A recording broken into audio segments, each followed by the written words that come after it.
1937, Walt Disney created the first ever fully animated feature film in history. And old sourpuss here is Grumpy, the woman hater. She's a female. All females is paste. But he couldn't pull it off without the integral core animators, the 9 Old Men. One of those men being Eric Larson. 1961, the California Institute of the Arts was founded, a private art institute where the Disney legends passed down their techniques to a group of art students. In 1973, Eric Larson began a recruitment training program that brought a new generation of animators into the Disney studio. Many well-known figures in animation today went through Larson's training program, including John Lasseter, Pete Docter, Tim Burton, Andrew Stanton, Kirk Wise, Brad Bird, and a lot more. And within that mix of classmates was Jerry Rees. While still in high school, Jerry mentored at Disney Studios under the wing of Eric Larson and was awarded a Disney scholarship to attend CalArts as a teacher's assistant. Before starting Pixar, John was assigned to adapt a novella into a feature, but he ended up dropping the film and it was picked up and completely reconstructed by Jerry Rees. That film ended up being one of my childhood favorites, Brave Little Toaster. I always had questions about that film, so I reached out. Hello, hello. Can you hear me? I can now. Hey. How you doing? Oh my goodness, is that an original? Yes, it is. Oh, I've got a box full of full of them. yes. Oh, But you know, the original, I put on the Xerox machine and just blew the tiny sketches up and then would throw some pin on it. So I would write several pages and then I would hand out to myself and Daryl Rooney and Joe Ramft and Alex Mann. So the four of us were boarding everything. So when I'd finish writing some more lines, I would then hand pages out to all four of us. And I'd work on my sections, they'd work on theirs, I'd come critique theirs, send them back to do cycles, whatever. They would hand them out and that would go into the slipstream of now animation prep, sort of preparing folders, and the different poses on there would be stapled to the front of the folder for the animator that would eventually get it, would have the storyboard stapled to the front so they could leaf through and see the key poses basically to get ready to animate. I was reading the book, The New History of Animation. I started reading about personality animation. And then that really, I started thinking about Brave Little Toaster. There was experimentation that was done with them, right? When it came to the inanimate objects, because when I look at old Disney films, inanimate objects were coming to life, and not in this way. When it comes to like the weight of them and just how complex like what they're going through is, I feel like you and your team just took it to a whole new level. You know, if something is growing limbs and everything, it's like so totally just, oh, this is fantasy. We all sort of anthropomorphize things around us. Yes. And you could imagine a lamp looking around. You could imagine a toaster that feels dutiful and it wants the toast to be perfectly golden brown and stuff. If you keep it kind of believably, in quotes, like, oh, if a toaster were to move, that's how I think it might move. Then it's almost like this could happen, It's impossible for inanimate things to have life. It's like, yes, it's animated, but there's more of a feeling like this is kind of plausible instead of this is completely just a dream fantasy. So the animators, as they were toying with that idea, it was at first feeling very constrictive and constrained, like how the heck are we going to get all these expressions happening with the character, like Lampy hopping around and using its for a view and stuff. Yes. That was Rebecca's work and Steve Moore's work and Kirk Wise, who later co-directed Beauty and the Beast, some of his work, and they just were experimenting, and we would just throw ideas around. They would try it, see what worked, what didn't. Yeah, and that's a pretty big deal, because it's like, what references did you have other than like the rubber hose? It's funny. It's funny. I had a presentation inside Disney in the inner sanctum of R&D, and that was one of our early things. It said, where do you go to find reference for how a toaster moves when it feels insecure? It's like, nowhere. It was up to the experimental animation team to, character by character, given who the personality was, figure out how it would express emotions with its own form, and not take the liberties you're talking about where it suddenly grows a human body or something, but no, keeping its own form. How does it express? Once the experimental animation was done, then there was an archive of how-tos that the rest of the team could go to and go, what is this character? How does it express this emotion? Oh, here's a piece of animation that shows that. And there were even some extra things like pencil test version of Blanky, all the different things he could do when he wakes up and is yawning and when he's like crawling around like a little inchworm and stuff like that. You go, oh, I wish there was more time in the movie to let even more of those things happen. But then it was great to have that as a guide. The origins of Brave Little Toaster. So I want to know how it went from novel to the film that it became, and why was it such an indie film when it has the word Disney before it? Disney's Brave Little Toaster. Is it even Disney's? What's up with that? Okay, get ready for the novel. After I finished working on Tron, Brad Bird and I left to go to work with Gary Kurtz, who had just finished Empire Strikes Back, and the studio was going into production on The Black Cauldron. You know, we had looked at development art that Mel Shaw had done the concept art for The Black Cauldron, and thinking, oh my gosh, this could be so cinematic, and like dive into that new world of that, you know, Spielberg and Lucas and Coppola had introduced a real dynamic new cinema sense into what was going on in theaters. And we went, man, what a perfect film to dive into that. And as it started to go into real pre-production, it was a whole different vibe from that dynamic concept art. And so we felt it was really time to segue out and try to do other things. So what we were trying to do was to get Will Eisner's The Spirit. We wanted to do that as our first... You and Brad Bird? Yeah, Brad and I were trying to get the Spirit made, and it was close to 5 years of working on that. I finally resigned from that position. I told Gary Kurtz, look, if it ever happens, count me in.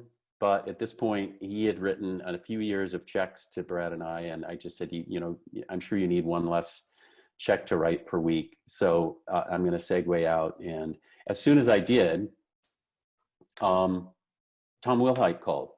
And he said, you gotta fly down and meet me. I've got this film I would love to make. I had it at the studio at Disney. John Lasseter had his eye on it. We started some development. Everybody told me it was a charming short, but we were all silly to think that it would be a feature, and didn't think that the story supported a feature, and didn't think that inanimate objects would even work to support a feature. It's like they've always been secondary characters. Like, why would you ever think that would work to support a film? And the state it was in when Lasseter was let go from the studio, it wasn't developed enough to where anybody looked at it and said, this is a feature. Tom still believed in it as a feature. Tom Wilhite called me down and he said, look, after working with you at Disney before you left, I feel like you're the right guy to develop and write and direct this film as a feature. But I can't give you hardly any money because I'm still scraping pennies together.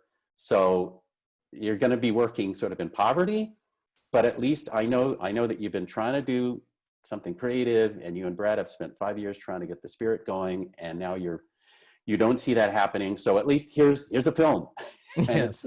and I will give you creative freedom to really do something that you dream of, and not the creative freedom you wouldn't get if it was in fact a Disney. Yes. So he just said, I'm taking it with me out into the indie realm. So I can promise you a real creative elbow room.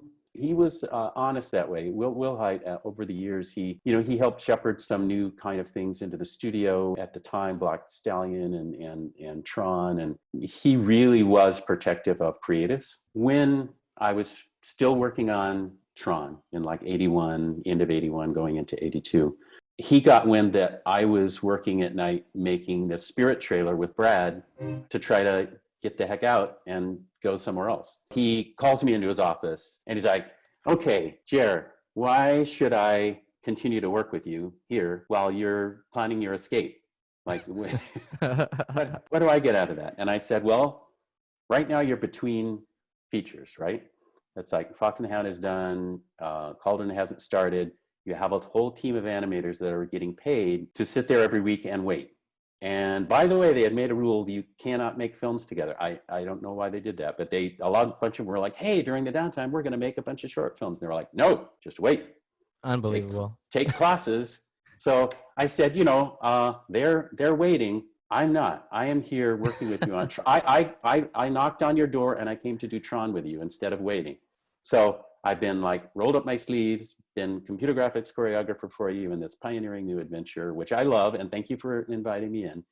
every day that I'm here, instead of waiting for Cauldron, I am going to give you my best work that day. And at night, I'm going to be planning my escape too. But every day, instead of sitting with my peers waiting for Cauldron, I am here working for you and giving you my best day. And you get that whether I leave next week or I leave 6 months from now, you always get my best day every day instead of me getting paid to wait downstairs. And he was like, okay, all right, cool. Okay, you're welcome to stay.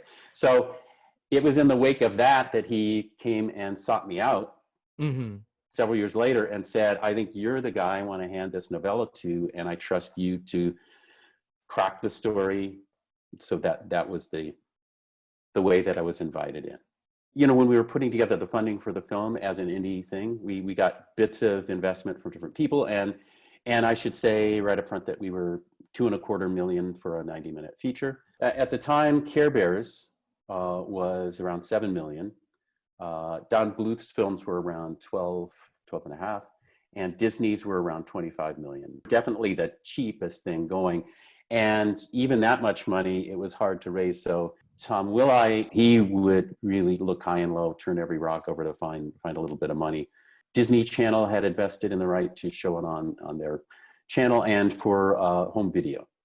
Yeah, Cuckoo's Nest Studio, which helped us out, they became an investor just by sort of the barter system. They gave us a big price break to bring our production to their studio in Taiwan. And I took a core group of people with me, and we lived there for 6 months. And their deal was, we will give you a big price break, which amounts to an investment in your film, if you train our people.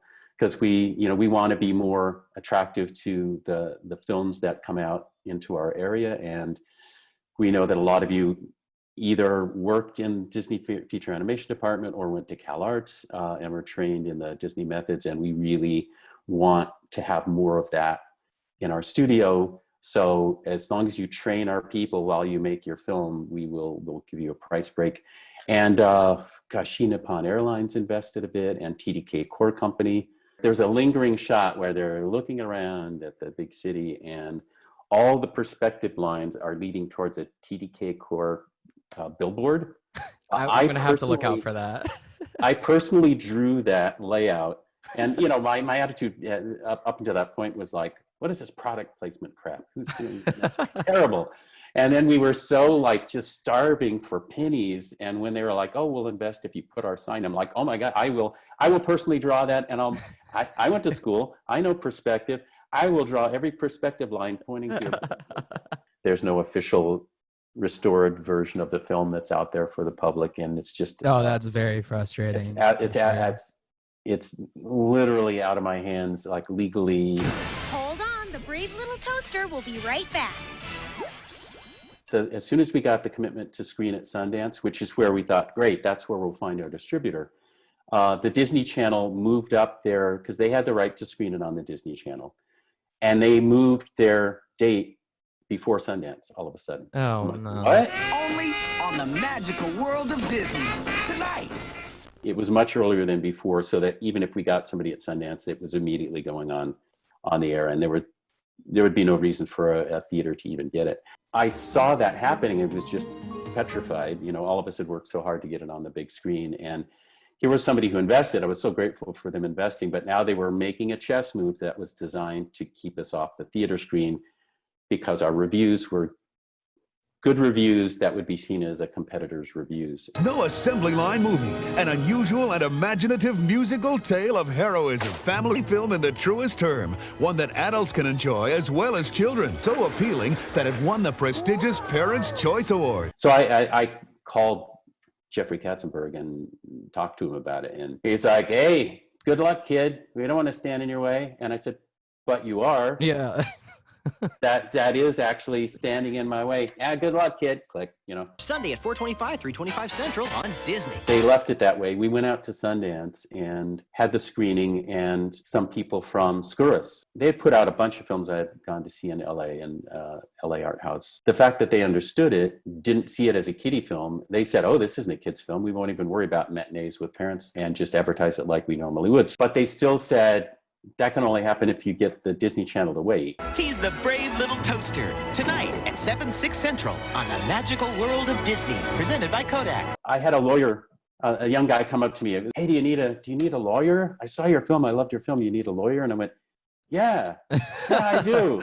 Because I have a distributor, and then I have the Disney Channel trying to like knock the distributor out of the picture. And his name is Peter Nichols. He's like really an anchor of entertainment law now. And but anyway, he came back to me and said, I can't figure it out because Disney is devaluing their own product. So Disney distractions. Because once it's on the channel, it will be seen as their product. It will be worth less if it hasn't had a theatrical run, and yet they're insisting that they won't move. Premiering tonight. The Disney Channel Discovery presents the world premiere of the Brave Little Toaster, rocking and rolling on your airwaves. Off of that position. So I'm sorry. We lost the big theatrical run. And so, I mean, it was for years, all of us that worked hard on it were licking our wounds on that one. I think you made this toaster very happy. Minnie, I hope so. And then I saw us going to home video, and I was like, well, at least that's going out there. But then I wouldn't see ads. I'd see like Jungle Book and, something else. And then it wouldn't say and toaster, but it's like we were coming out. And so I would go to video stores in LA, and I would take our VHS and put it in front of Jungle Book. In front of Jungle Book? I would, whatever. I would just like, it's like I would bring it out. I would go find it. And it was like, it was getting no care. And I would put it put it up front. And if Jungle Book happened to be there, whatever. All the different woods and all the different colors and shapes of trees and how that affects the feeling of the scene. I would like for you to go over that. Having the brilliant Brian McEntee as a team member, as a production designer, art director, and Ken O'Connor coming in as a color stylist. And, we had all learned that stuff together, going through CalArts, adored it and loved it, and tried to study it in the classic films and everything. I could discuss it and verbalize it, but I really depended on Brian McEntee to be the designer of the solution for the signature difference of each emotional chapter, as stated by the physicality of the different woods. In broad strokes would be encouraging different kind of lighting schemes or different kind of color palettes, but he was the one who would go in with Ken then and explore the specific color palette, and they'd review it with me. And man, it's like he was perfectly cast to really shepherd that stuff specifically through. And he would have me throwing specific shots to him, but he would be designing the environment. He was really mindful of making psychological statements with shape and composition and color. I told Brian recently, I said, the fact that most people thought we had maybe 8 million for the film instead of 2.25 million. I think one of the reasons people thought that was because he had good taste.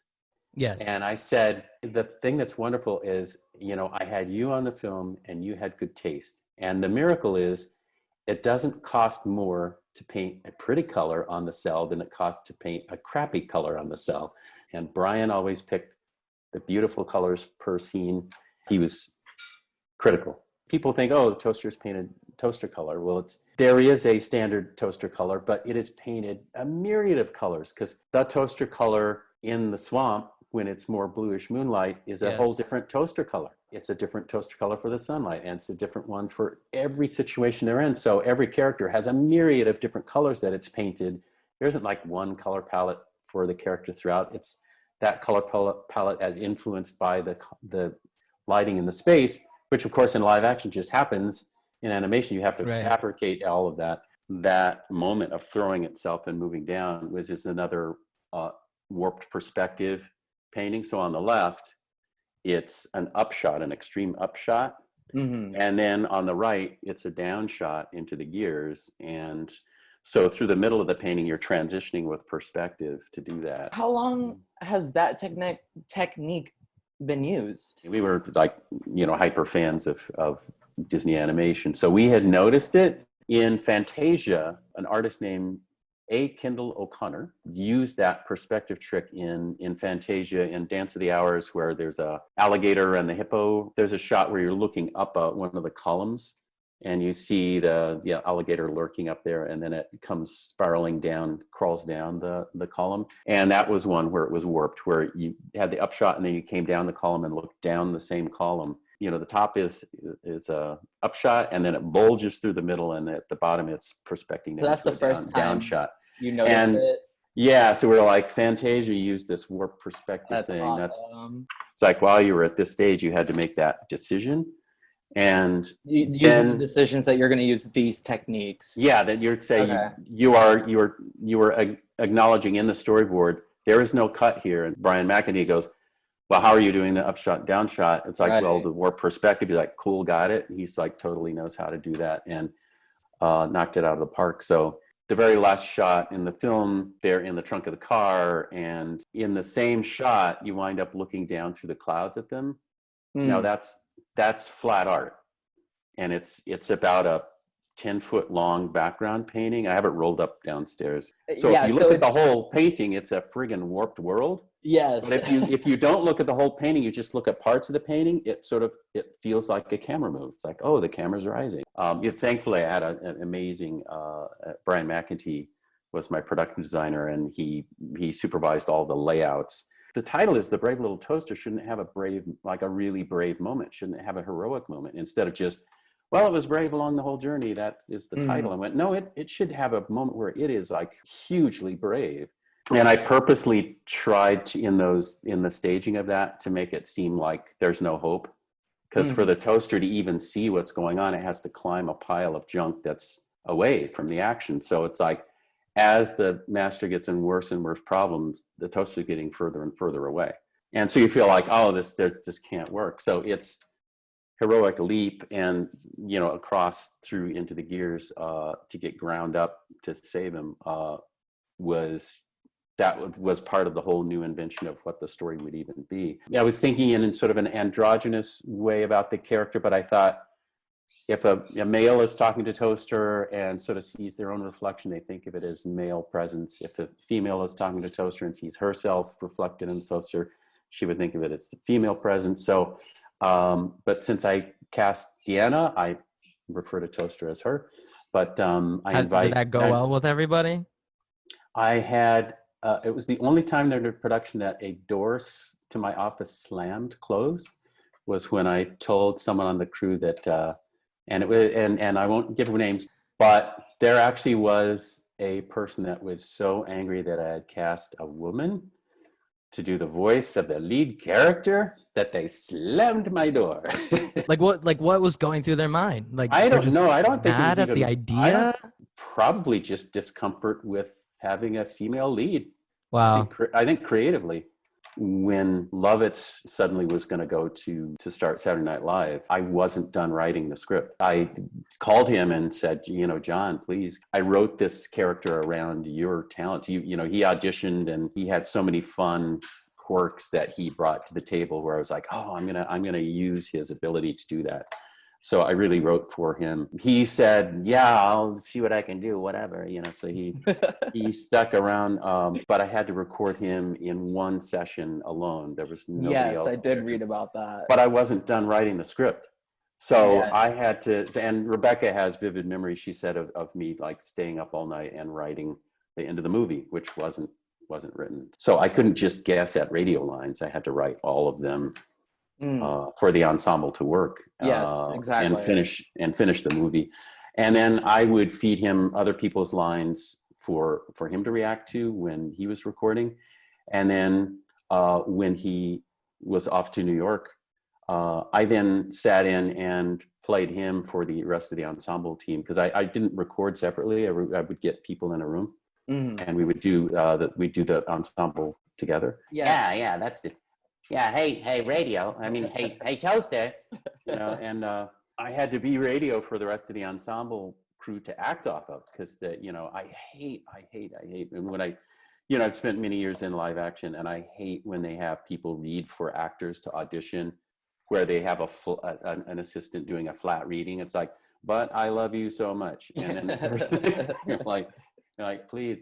So Ronnie Eskel, who was casting director for Reservoir Dogs and Pulp Fiction and stuff, she loved actors as much as I do, and she would always bring in actors to read to other actors. You know, we'd have people come in, and they would come in with their sides, and they'd look up and go, "Oh, I've got fellow actors." And so I just wanted to provide that kind of vivid feedback to them, so their acting would be better.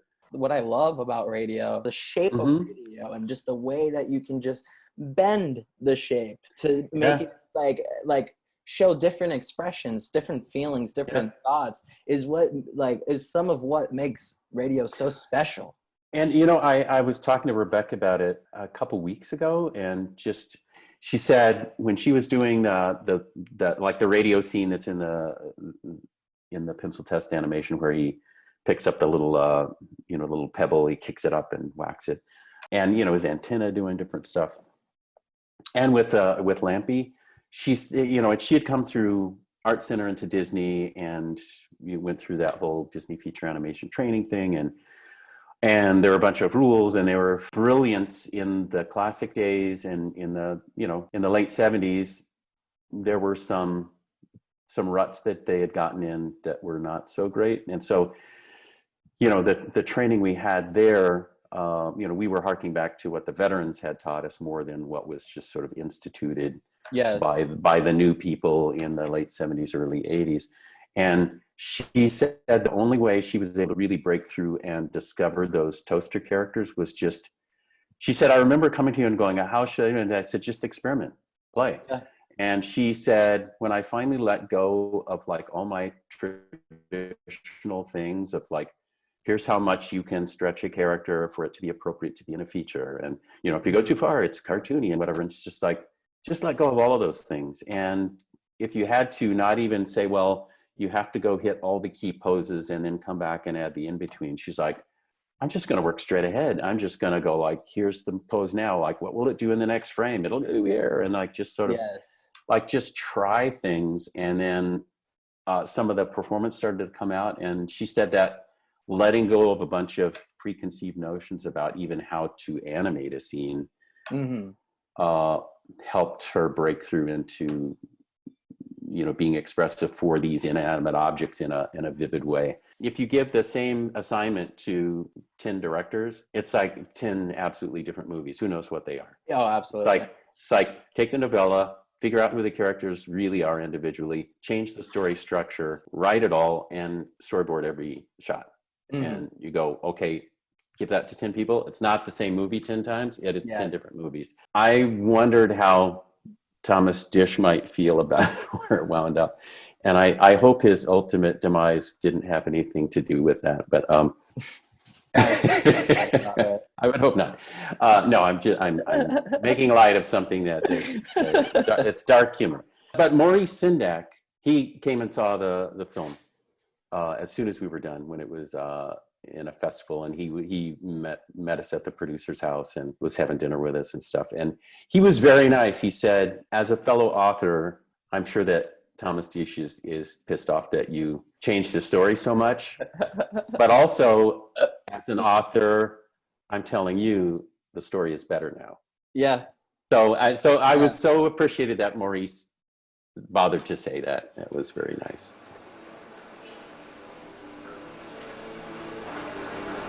Watch the move on it. Okay. Ooh. Wow. So is that good? No.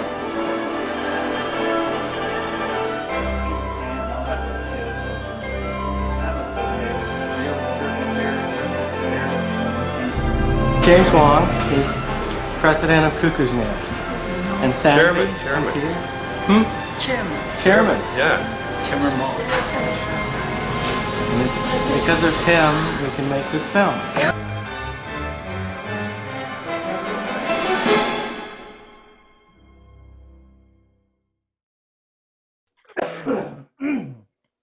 Go ahead. You know what? I'm gonna cough too. No, I'm not alone. Coughing break. Coffee break and coughing break. Oh, I'll take a drink of water. Just a bunch of sound effects. Yes, that's what's going on. It's Foley.